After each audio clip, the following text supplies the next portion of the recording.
Eh bien, jusqu'à présent, les services que nous avons sécurisés étaient plutôt destinés à une utilisation de type intranet. Que ce soit en effet euh, avec la sécurisation du message ou du transport, notre système d'authentification était basé sur des mécanismes Windows que l'on peut mettre en œuvre dans un environnement Microsoft Windows Server. Il y a de grandes chances qu'un jour ou l'autre, nous ayons besoin de publier nos services sur Internet. Et là, les mécanismes d'authentification de Windows, il ne faudra pas y compter. On aura besoin d'interopérabilité. On aura besoin de sécurité. On va essayer de regarder tout ça ensemble. On va commencer par créer un service tout bête, très simple.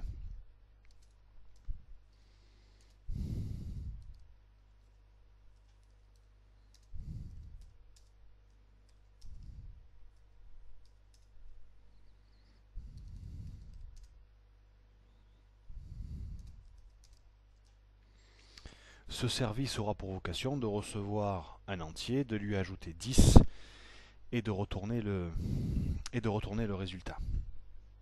Alors, on va rajouter les mécanismes nécessaires pour construire du WCF.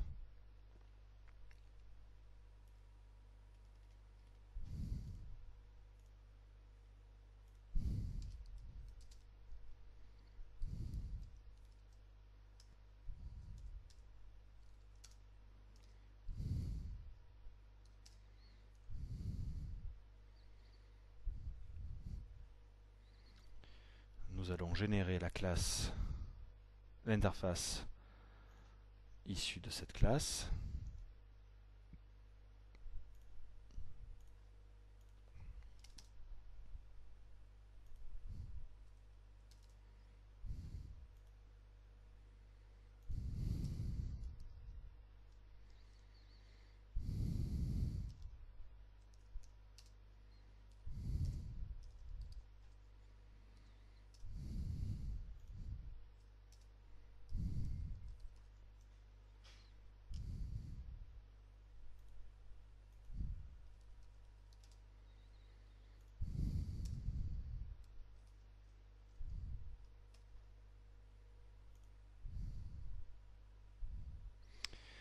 Une fois que nous avons créé le service et son interface, nous allons créer la configuration de ce service.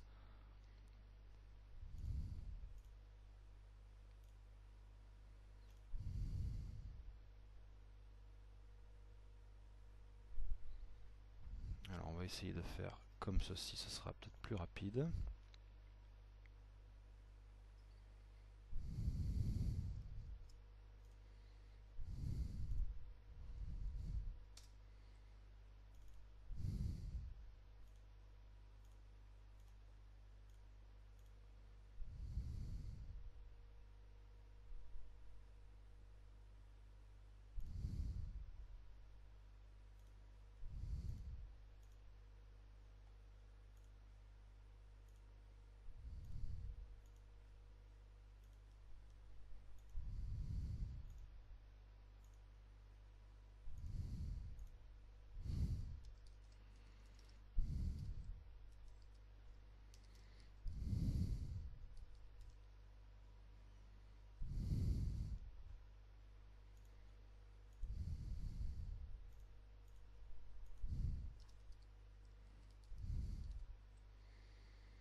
a donc le service de configurer, le service MEX.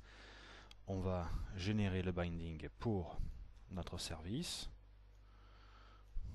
On va pas lui faire grand chose d'ailleurs à ce binding. Voilà. On termine par le comportement, car on souhaite que le comportement de ce service expose les métadonnées.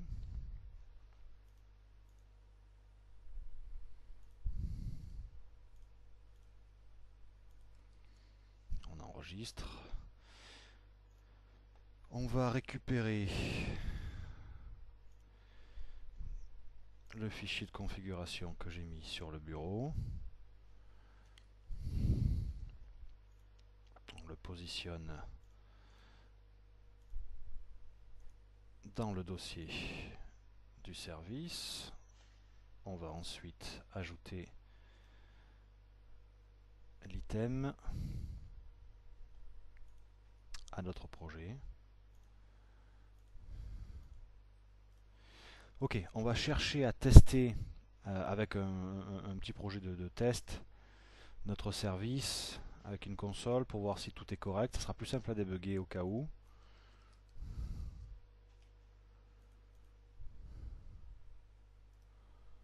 On ajoute la référence à la DLL de notre service. On ajoute ensuite l'assembly service system.serviceModel. Voilà qui est fait. On va rajouter l'espace de nom.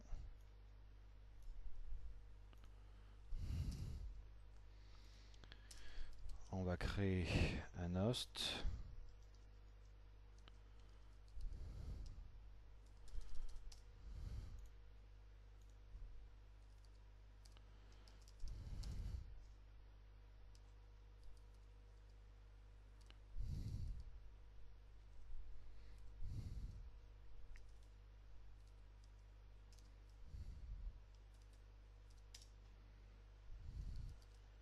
On peut ensuite le lancer.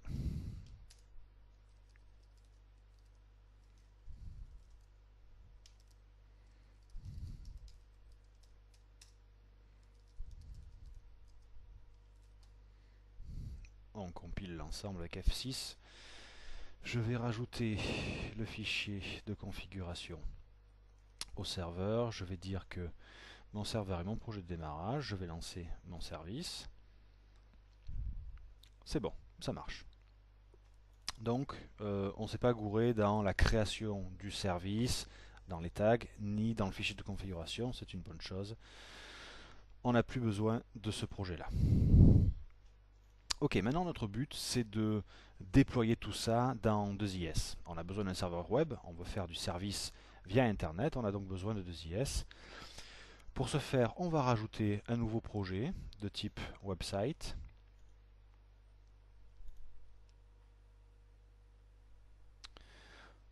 On va créer un répertoire virtuel, on va l'appeler, j'en sais rien, on va l'appeler service sécu.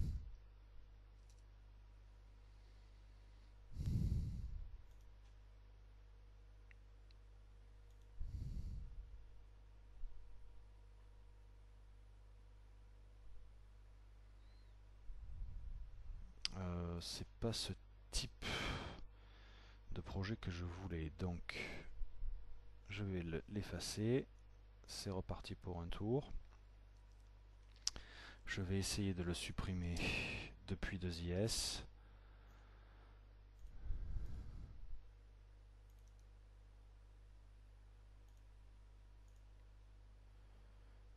C'est bon.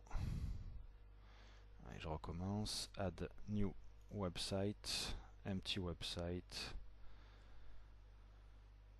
virtual directory, service sécu.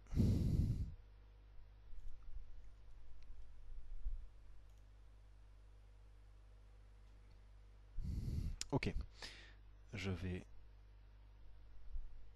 compiler la solution. Je vais rajouter une référence à mon assembly de type service WCF. Très bien. Je vais rajouter ensuite le fichier SVC nécessaire au lancement de mon service.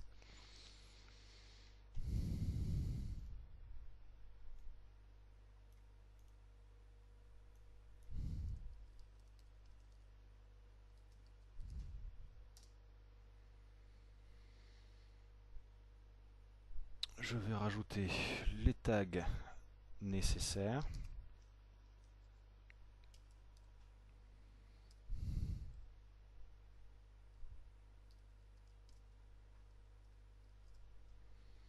Je vais récupérer le nom de ma classe pour le faire pointer depuis.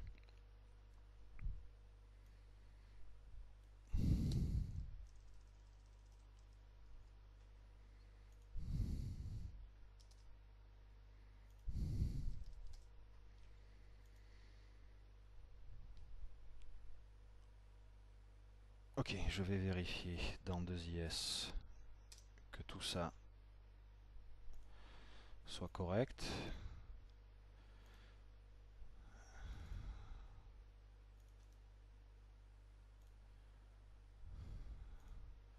Ça a l'air d'être bon. Nous allons faire un test. Non, c'est pas bon. Il faut rajouter évidemment un webconfig que je vais trouver ici.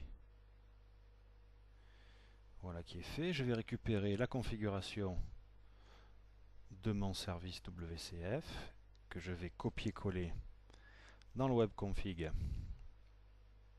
de mon site web. Je vais faire exprès de le mettre tout en bas en laissant un peu de place, comme ça sera repérable facilement. Évidemment, je suis dans 2IS. Je ne peux pas faire ce genre de choses. C'est automatiquement lui qui va me décréter le chemin d'accès. Je garde juste le nom du service en tant que URI. Pareil pour le MEX. J'enregistre. Je vais faire un test depuis Internet Explorer.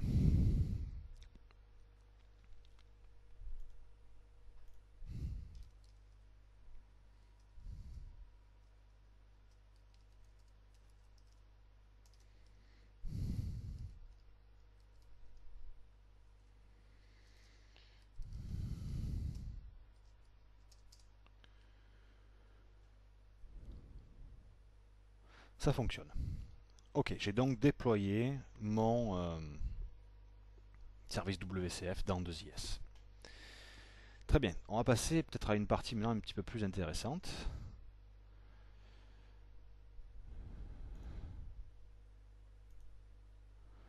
Où on va rajouter la sécurité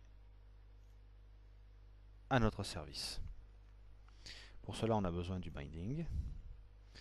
On va lui dire que la sécurité, c'est transport avec message credential, c'est-à-dire que la couche transport va être sécurisée et dans la couche transport, je vais inclure le message et les authentifications. Je suis sur Internet. Basic 256, ça me semble être correct. 128, ça aurait été peut-être un petit peu trop léger. Le credential, ça sera un mode username. Et ici, j'ai besoin d'une authentification de type basique. J'enregistre. Je vais mettre à jour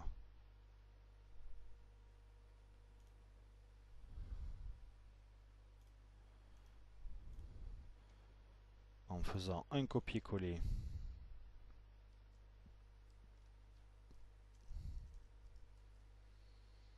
mon webconfig.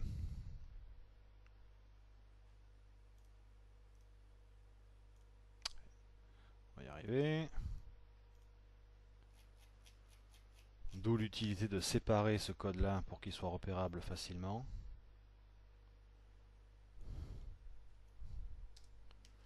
coller.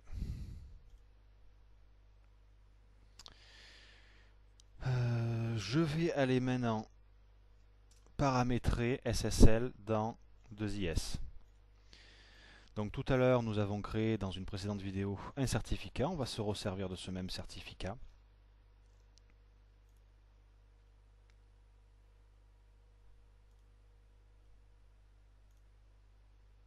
On va dire que ce service, maintenant, ça sera une liaison SSL. On va exiger le cryptage 128 bits.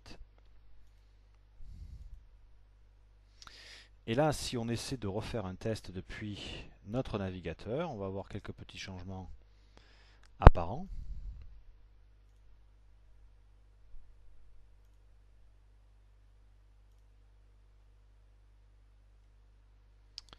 Il faut que je retape l'adresse du coup.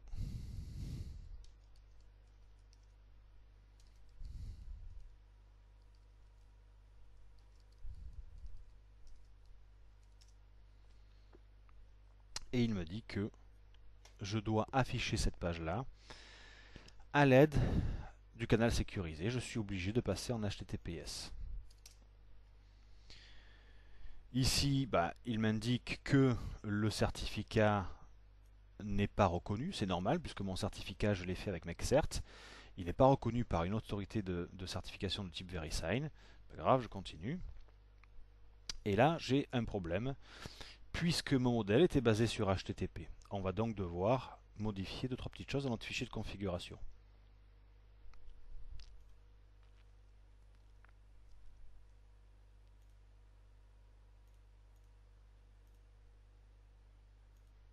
Ici, tout est OK. D'ailleurs, je vais en profiter pour supprimer ça qui n'est plus nécessaire.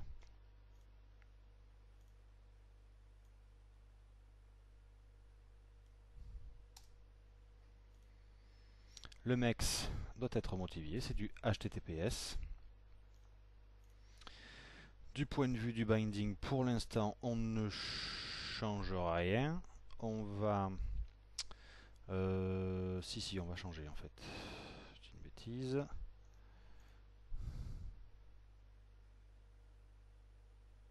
Non. J'ai dit deux bêtises coup sur coup alors. Non, voilà, c'est ça, c'est ça. MEX HTTPS binding. Parfait.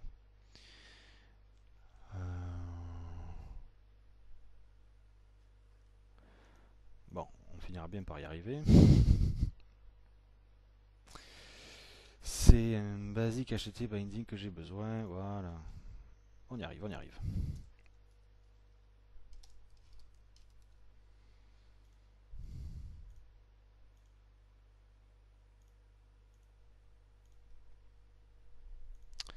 Ensuite, on modifie nos métadonnées.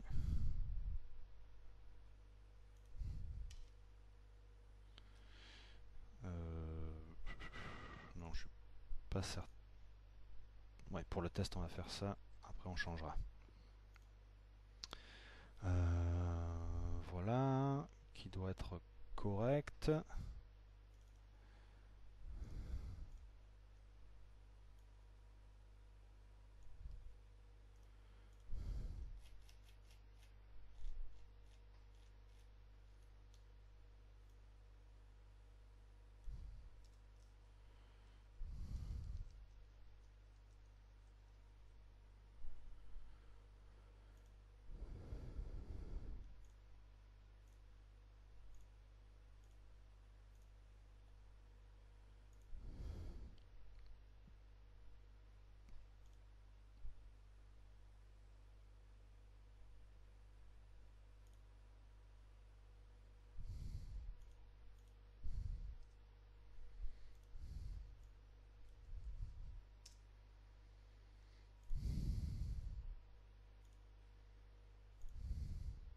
Parfait.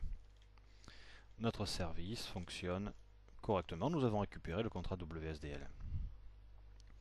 Ensuite, maintenant, on va passer au, on va passer au client. Alors, le client, on y va.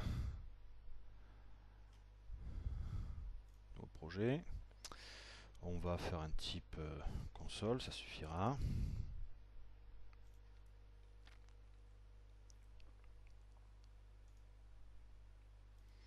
On va rajouter une référence.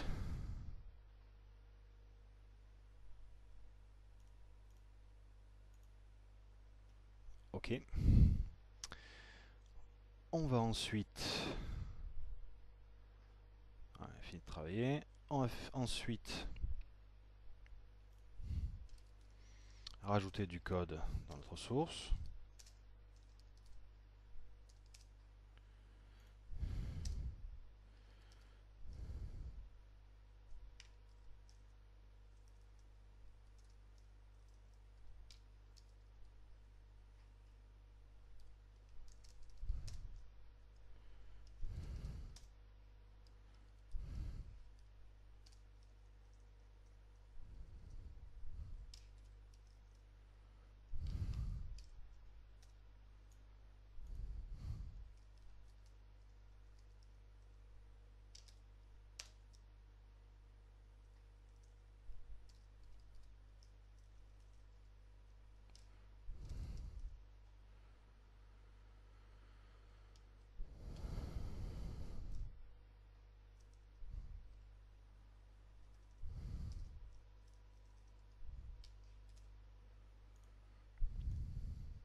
Donc on fait appel à notre proxy. On lance l'appel à la méthode OPCQ en lui passant la constante 100. On convertit tout ça en string puisqu'on écrit dans la console. Et puis on va faire une console read. Mais on va s'apercevoir que eh bien, on va avoir un certain nombre de petits problèmes. Ça n'a pas marché comme on souhaite. Je vais définir le client comme projet de démarrage.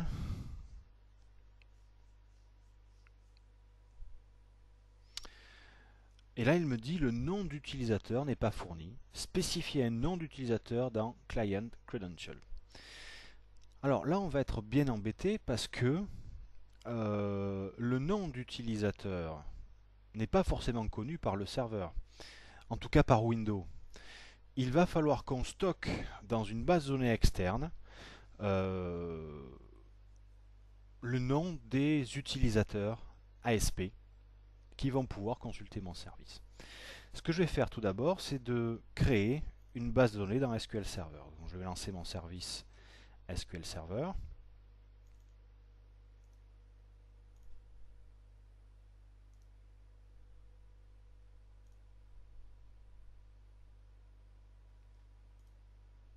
Je vais repérer le service Windows de mon serveur SQL, je le démarre.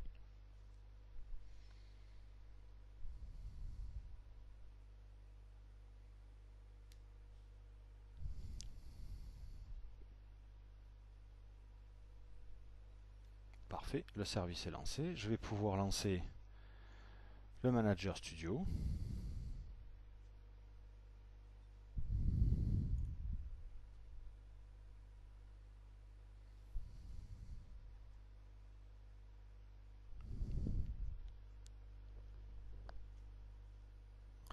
Je me connecte en tant que built-in administrateur.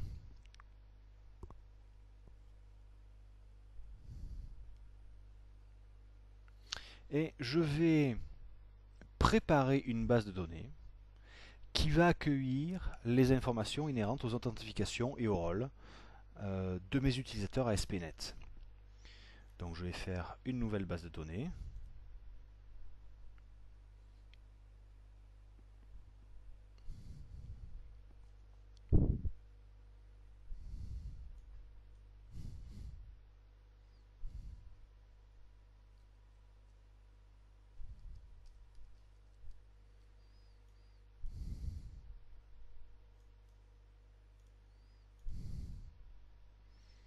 SQL Server est en train de me créer le fichier MDF et log. Voilà, ce sera donc, j'ai décrété que c'était cette base de données qui allait accueillir les informations inhérentes aux connexions ASP.NET. Bien, je vais vérifier que du point de vue de ma connexion, le compte ASP.NET, c'est-à-dire le processus dans lequel tournent les connexions ASP.NET, est bien autorisé à les frapper sur ma base de données.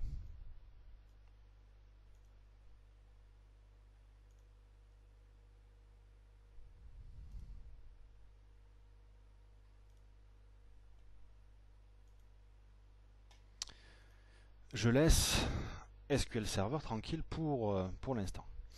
Alors, maintenant je vais passer à une autre partie de la configuration de mon serveur ASP.NET. Il faut que je dise à ASP.NET où se trouve la base de données qui va lui servir à authentifier les utilisateurs. Alors pour ce faire, comme je ne me rappelle jamais de la commande, on va faire un petit coup de Google ensemble. On va chercher la syntaxe exacte de l'outil regSQL.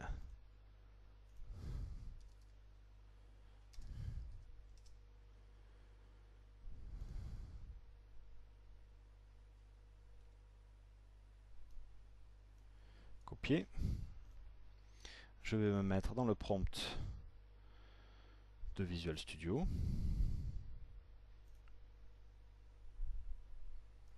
Coller. L'assistant donc de paramétrage d'SQL Server pour ASP.NET se lance. Suivant. Configurer SQL Server pour les services d'application. Oui, c'est ça que je veux faire. Mon serveur, c'est nom de machine eBarbolini, nom du serveur SQL Manu SQL Serve. L'authentification, c'est Windows, oui. La base de données, c'est dbdemo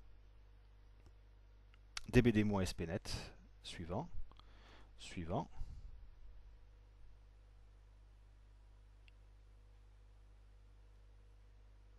Il a terminé. On va aller vérifier que ma base de données dans SQL Server a été paramétrée correctement.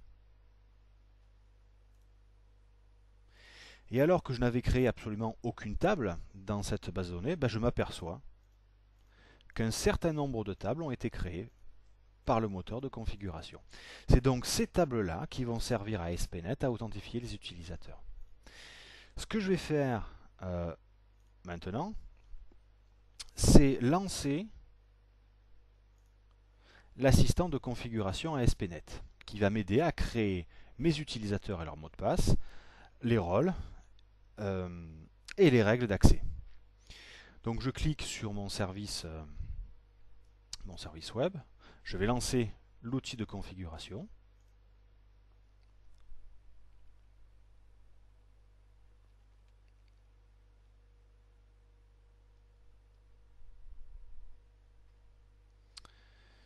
Je veux paramétrer la sécurité.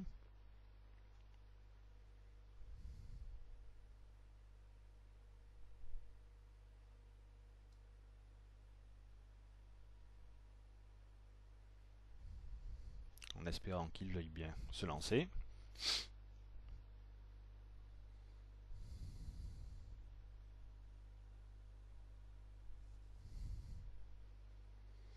Je peux, dans un premier temps, pour me familiariser avec l'outil, utiliser l'assistant, qui va me proposer toute une série d'étapes relativement bien guidées. Bon, du blablabla, suivant.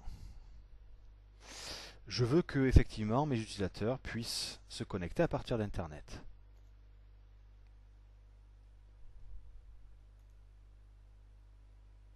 Je veux activer les rôles pour ce site web, oui.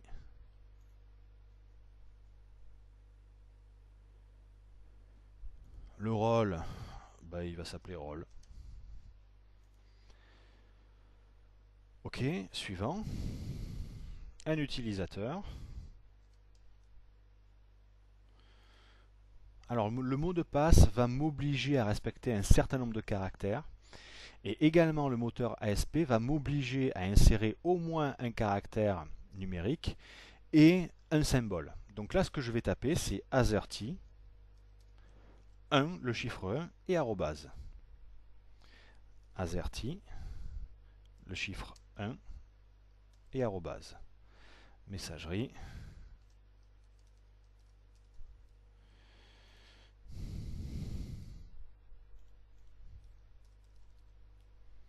Je crée mon utilisateur. Suivant. Le rôle sera autorisé à accéder au dossier sécu dans son intégralité. Suivant. J'ai terminé. Créer ou gérer des rôles.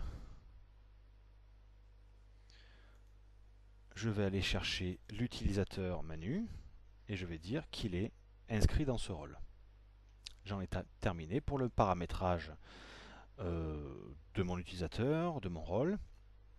Je vais aller vérifier que dans SQL Server, tout cela a fonctionné correctement. Je vais lancer une requête SQL qui va faire un select sur mes users.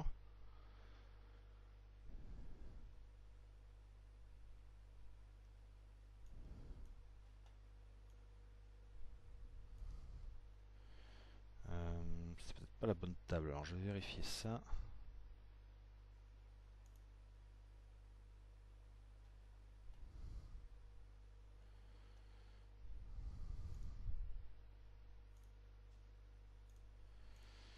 Alors, je retourne ici.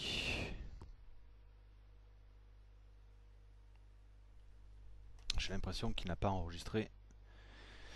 Utilisateur existant 1, oui, ça c'est bon.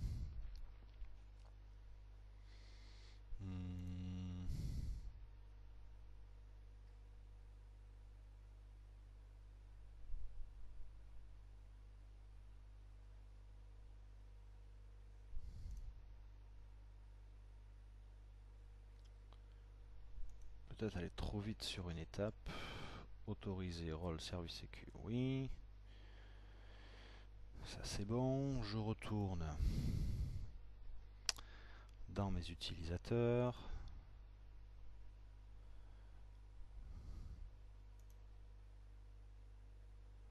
Ça c'est bon également.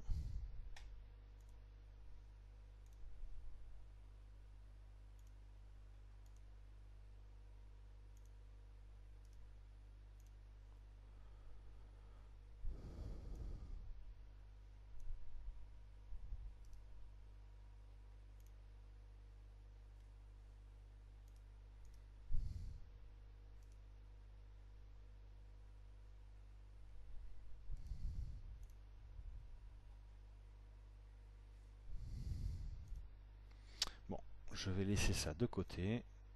Je m'en occuperai plus tard. Ici, on va rajouter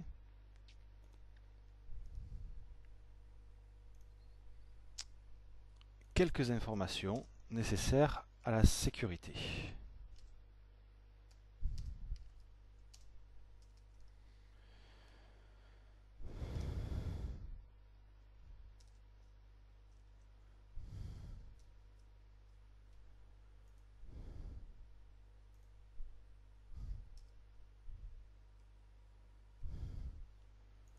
Donc ce que je vais faire, ce que j'ai cherché à faire ici, c'est à sécuriser cette méthode et seuls les membres du rôle auront le droit d'exécuter cette demande. Alors je vais aller chercher un code fait précédemment, ça nous fera gagner du temps.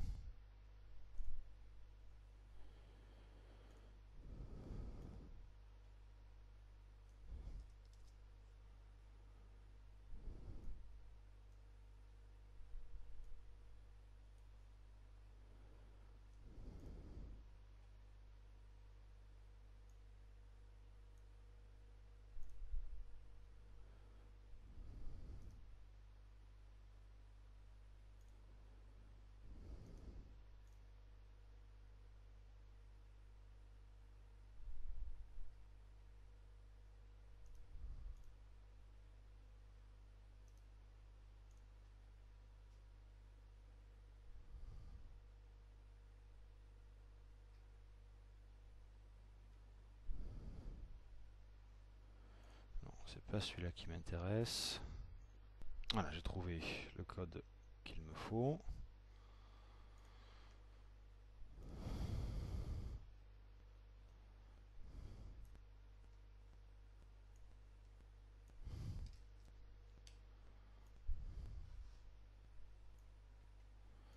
J'enregistre.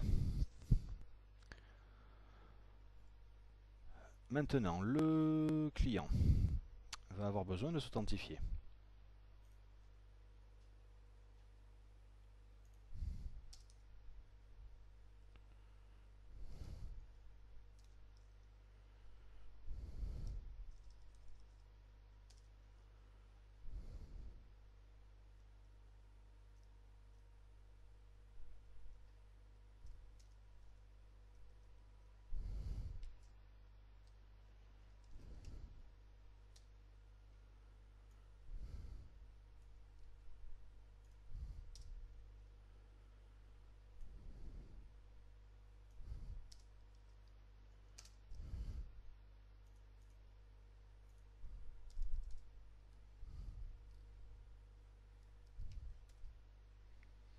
J'enregistre.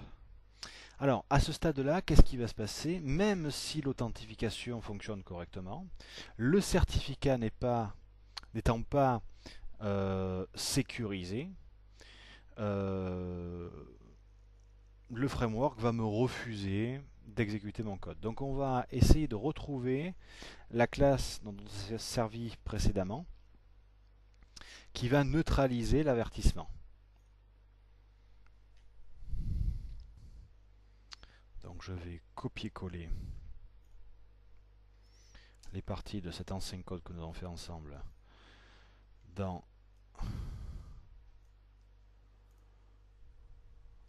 le, dans le programme.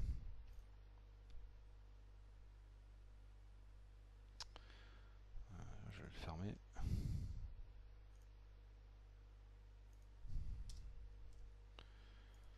La classe. Tac.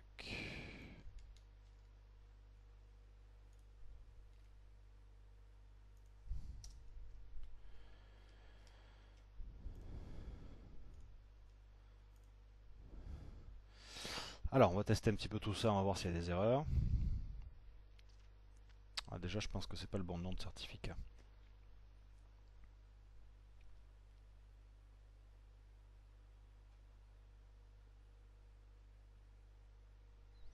Ouais, voilà. Ça devait être HTTPS transport.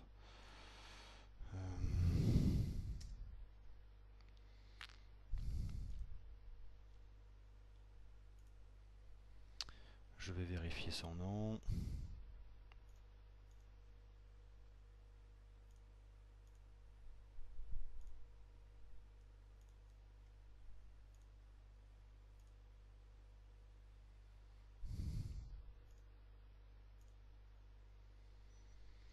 Ça doit être celui-ci.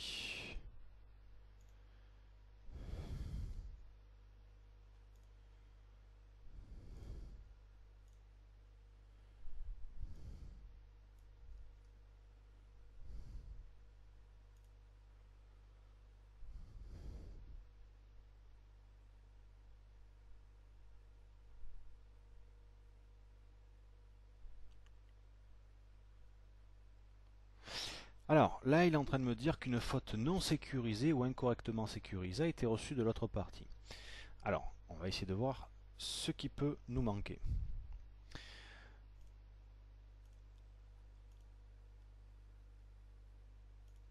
On va vérifier tout d'abord si c'est un problème de sécurité au point de vue du serveur. Propriété. Rôle du serveur, je lui mets pour un court instant tous les droits.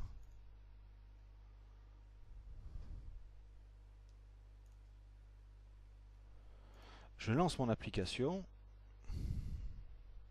et on va s'apercevoir que rien ne change. Apparemment, le problème doit venir d'ailleurs, on a toujours une exception. Alors, on va rajouter un certain nombre de choses qui vont permettre de lier réellement notre base de données à notre application ASP. On va tout d'abord modifier quelque peu notre service.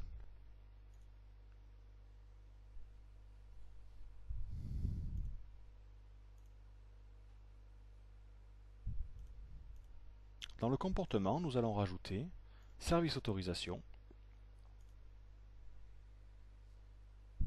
service credential. Service autorisation, et on voit que par défaut, c'est les Windows Group qui sont utilisés.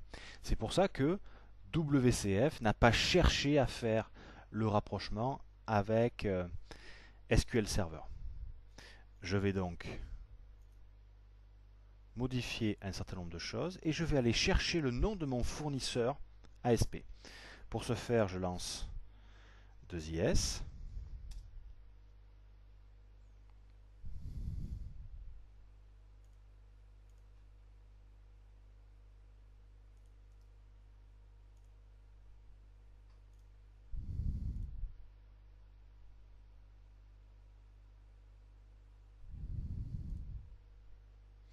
Et je vois que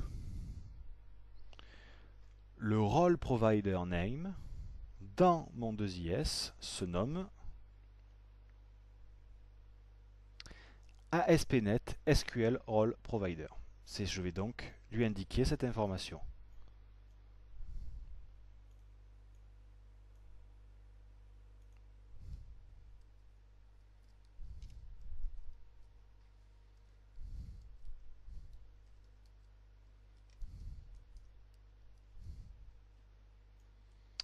J'enregistre, CTRL S. Ensuite, pour mes credentials,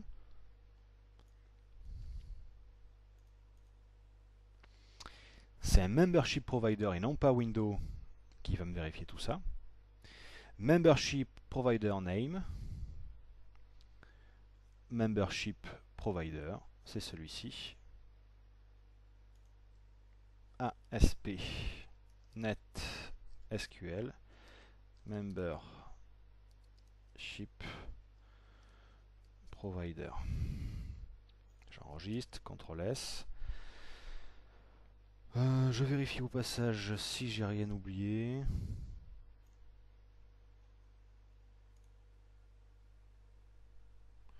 Pour l'instant, je crois pas.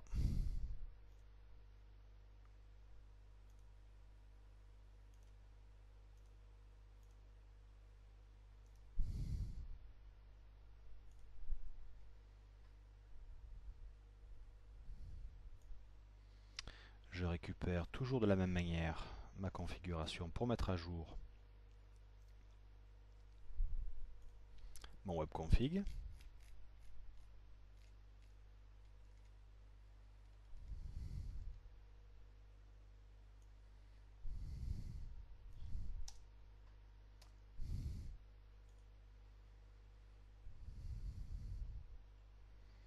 Je vais aller mettre à jour ma référence.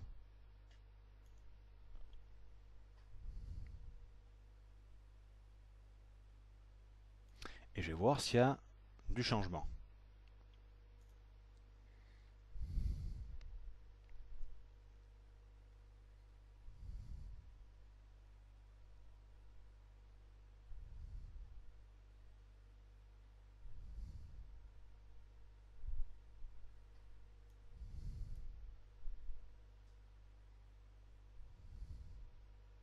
Alors j'ai toujours une faute, un message d'erreur qui me dit une faute non sécurisée ou incorrectement sécurisée a été reçue de l'autre partie.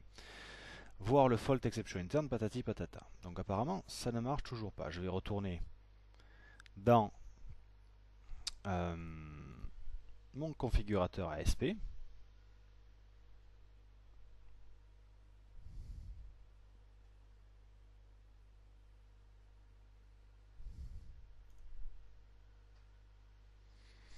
Mon utilisateur est bien créé, mon rôle est bien créé également.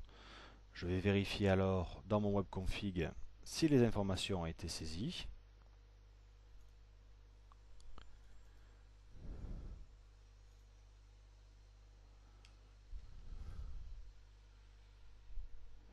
Non, c'est pas là, c'est là.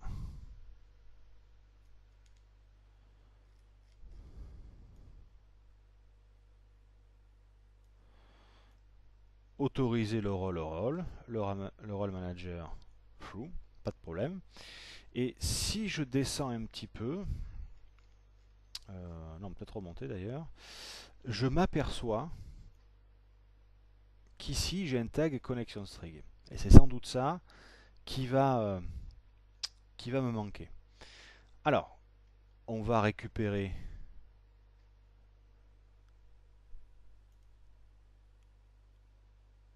la connexion string qu'il faut. Celle-là, je vais la supprimer, j'en ai pas besoin. Delete.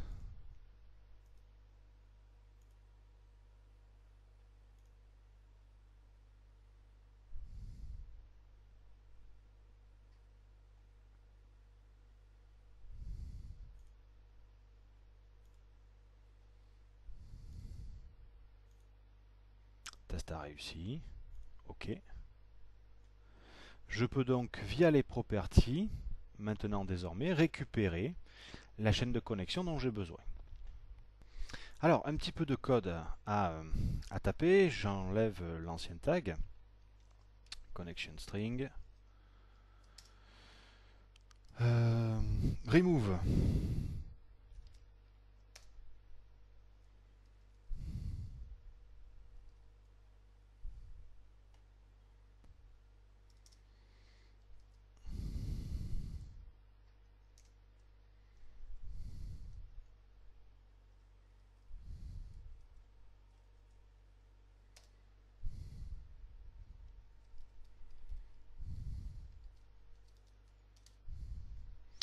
Remove local SQL server, c'est une variable qui contient ou qui pouvait contenir d'anciens paramétrages de ma variable local SQL server. Donc ce que je fais, c'est je l'enlève cette variable là, pour ensuite l'ajouter de nouveau.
Voilà qui est fait, j'enregistre. Je vais ensuite vérifier que dans 2is, les paramètres ont été correctement mis à jour.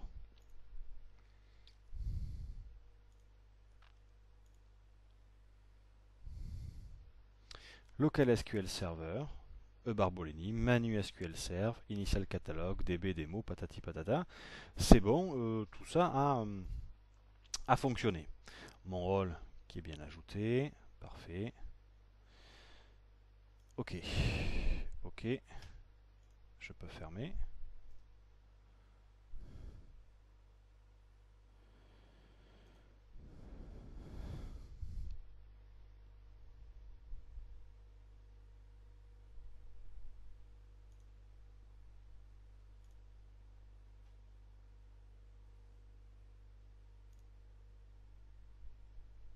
Voilà. C'est donc, on s'est aperçu que c'était donc cette étape-là qui nous manquait, le paramétrage de la connection string pour que mes utilisateurs puissent s'inscrire dans SQL Server. Donc on va refaire rapidement notre paramétrage. Ce qu'il a pu conserver dans le fichier XML est repris à la volée. Donc ça c'est pas mal.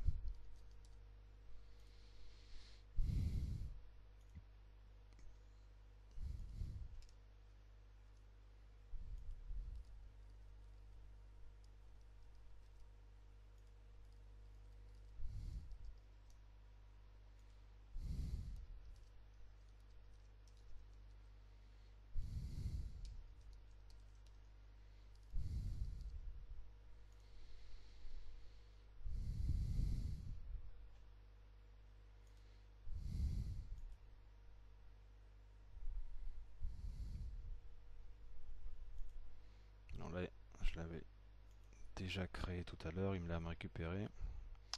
Donc ça sert à rien d'en avoir deux du même nom.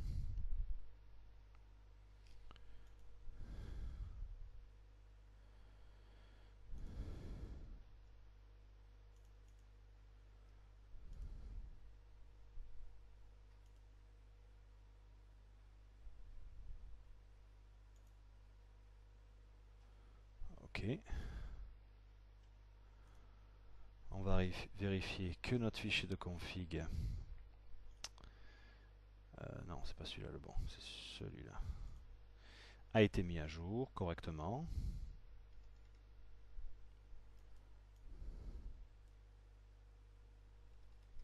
Parfait. Je retourne à SQL Server.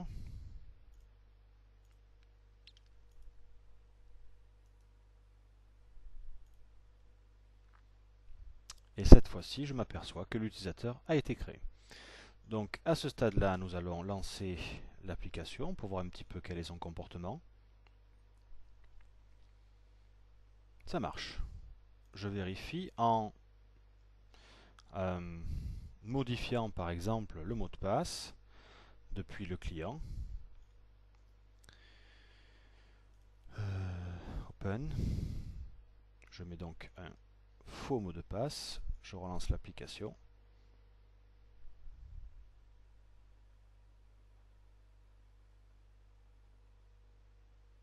Quand c'est long, c'est que c'est mauvais signe, mais dans notre cas, ça nous intéresse. Et j'ai un message d'erreur qui apparaît. Une faute non sécurisée ou incorrectement sécurisée, patati patata. Ben, c'est parce qu'on n'a pas mis le bon mot de passe. Alors, la dernière chose à faire pour sécuriser cette fois-ci notre serveur SQL, vous vous rappelez tout à l'heure, on a mis une autorisation qui était un petit peu forte, à savoir la connexion de type ASP et sysadmin. Donc ça m'intéresse pas trop. Je vais l'ôter. On va faire un test, mais on peut se douter que ça va lamentablement échouer.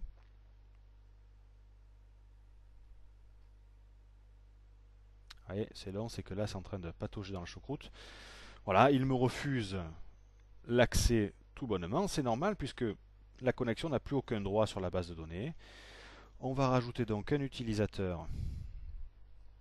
C'est où? C'est là. À notre base de données. Qu'on va appeler utile ASP.NET.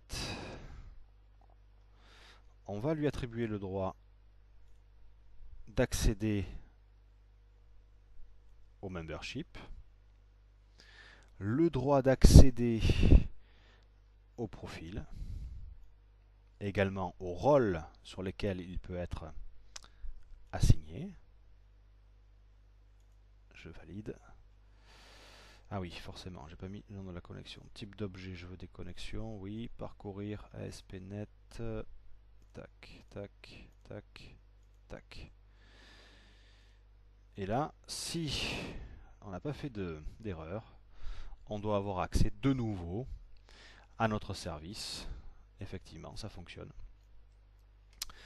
Voilà, on a appris donc dans cette démonstration à sécuriser du WCF avec SSL, des certificats X509, une authentification de type ASP.NET basée sur les rôles et l'utilisateur que l'on a stocké, non pas dans Windows, mais dans SQL Server.